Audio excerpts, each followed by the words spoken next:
Right. Let's cut through the noise and look exactly at the real cost of immigration in Ireland. Look, when we talk about immigration, things get emotional awful fast, don't they? So let's take a step back and look at the macro picture.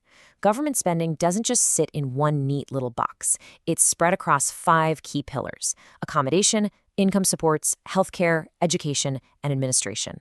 And remember, every single euro spent here comes from somewhere. It's your taxes, it's borrowing, or it's pulling from another public pot. We're talking about billions of euros moving through the exchequer. To really get what's happening to the country, we have to follow where that money actually goes, pillar by pillar. So let's dive straight into Pillar 1, accommodation and income. This right here is the reality on the ground. Frankly, accommodation is the most visible cost we see in our towns and cities every single day. The state has relied massively on emergency, short-term accommodation, literally putting people up in local hotels, private rentals, and temporary housing.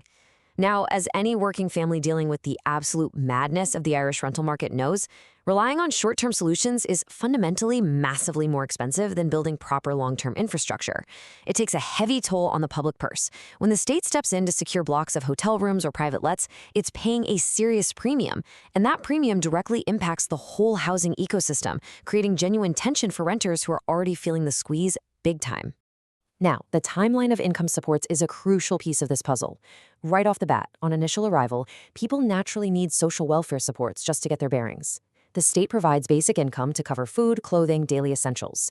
And yeah, when you multiply that initial weekly cost by tens of thousands of arrivals, well, it becomes a very heavy budget line for the Department of Social Protection. But here's the thing. The journey doesn't stop at arrival.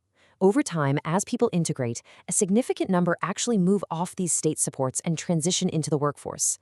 That pivot from taking out of the system to putting back into it is the absolute tipping point of the entire economic model. Moving on to Pillar 2, services and administration.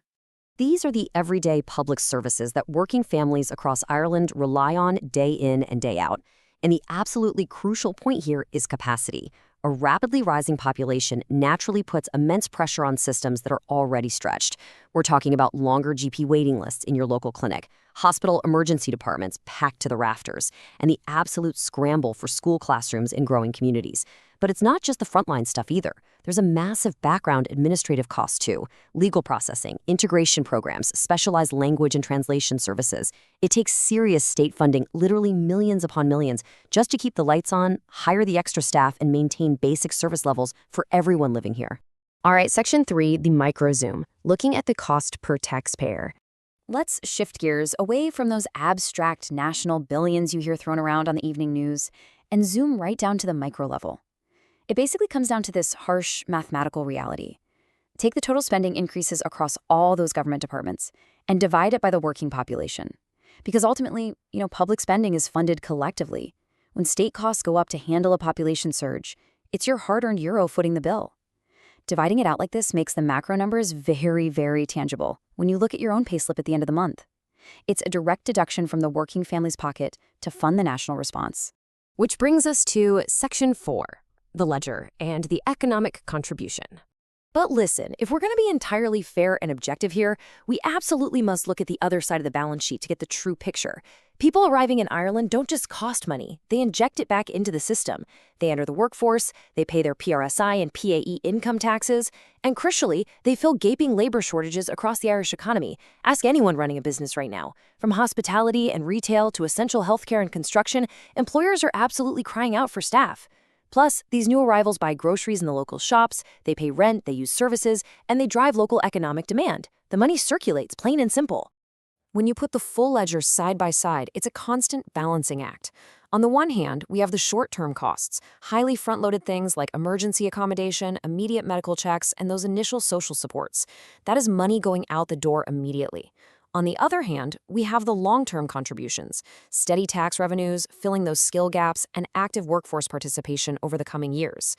It is a massive economic scale, weighing immediate financial burdens against future economic activity. Let's look at Section 5, the time frame divide. You see, whether you think that ledger looks positive or negative depends entirely on one single factor, the time frame you are looking at. Let's map this out so we can see how it builds.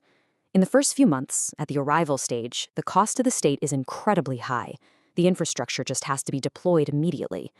Move into the years of integration, and things begin to level out as people find their feet and start working.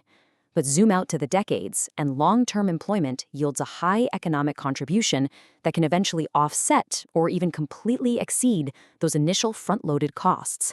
It's a long game. The economics of immigration are fundamentally a story of short-term pain for long-term gain. And that leads us to Section 6, System Capacity and Everyday Pressures. But here's the rub. Understanding the long-term math doesn't make the short-term reality any easier to deal with for the working family right now. The real-world bottlenecks are severe. We're talking about agonizing waiting times for public services, a massive lack of housing availability, and a biting cost of living crisis. There's a very real divide here between employers who desperately need the labor and families who are competing for the exact same limited resources. Even if the long-term contributions are a massive net positive for Ireland's economy, if our infrastructure lags behind in the short term, those everyday pressures on the working household are amplified massively. It's grand saying things will balance out in a decade, but you still need a GP appointment for your sick child next Tuesday, right? Which brings us to a vital point. The absolute danger in all of this is looking at only the costs or only the benefits. Looking at complex systems with only one lens tends to lead to the wrong conclusions. It's a bit like confidently explaining something you barely understand, which, let's be honest, would fit perfectly into an episode of Father Ted. You absolutely have to see the whole picture. We have to acknowledge the genuine, heavy strain on our local services and the frustration of working families, right alongside the vital long-term economic input that keeps the country running. So that's the true ledger of where your taxes go. But it leaves us with the massive elephant in the room. Is immigration actually driving the housing crisis in Ireland? Or does that narrative mask a much deeper structural failure in how we build homes? Well, that is exactly what we'll be tackling in our next explainer. Thanks a million for joining me. Keep questioning the numbers, and I'll see you next time.